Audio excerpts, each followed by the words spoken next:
Hey guys, it's Dan. I've been doing a lot of SAT and ACT prep this summer, and I ran across what I think is a really cool problem, and I want to show it to you. I didn't work it correctly. I solved the problem, but it took me too much time. And so that brings up a point about ACT preparation and SAT preparation.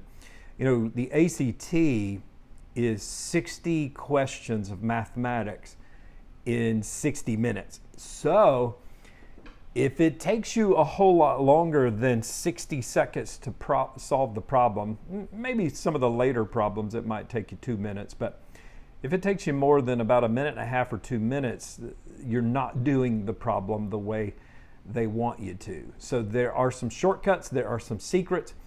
Almost everything on the ACT can be solved in 2 minutes or less, probably a minute and a half, minute. The first 20 questions can be done in less than a minute.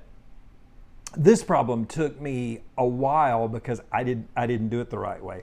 The really cool thing is those ACT prep booklets have answers, has an answer section and kind of a shortcut on how to do the problem. I learned a ton. Okay, it's now that once you see it, you're going to say, why didn't you see it? But I'm just going to be honest with you. I didn't see it.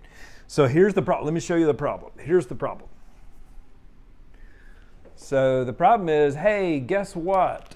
X squared minus y squared is 12, and x minus y is 4. So the question is, what's x squared plus 2xy plus y squared? Well, I'll tell you the way I tried to do it, and it works, but it just takes too long, is I solved this one for one of the variables, and I plugged it in here just to find out what x and y were, and then plugged them in down here. Takes forever. It's not the way to do it. Watch this, though.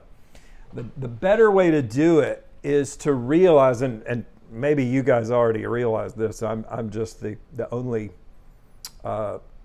dense person in the room, but hopefully you recognize this as a difference of squares. I mean, I do now. I realize that now.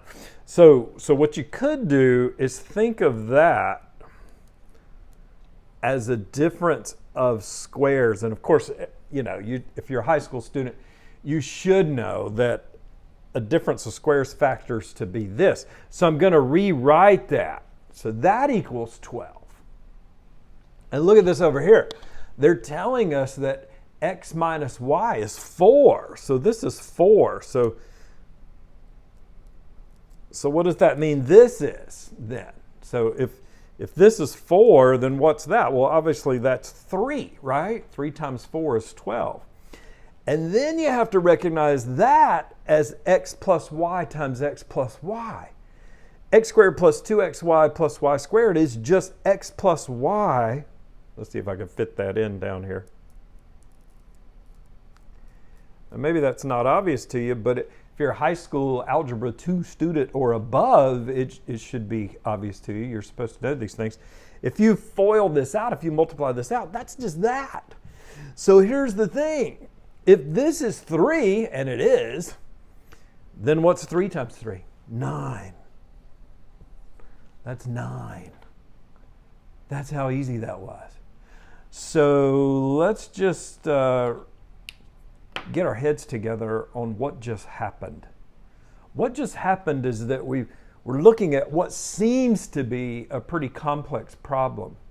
And for the person who's not dialed in, they're not clued in, they're not thinking about difference of squares, they're not thinking of, the sum of, a binomial squared, they're not thinking about the FOIL method and how all this works out, difference of squares, and that. If you're just trying to do this by substitution or some other way,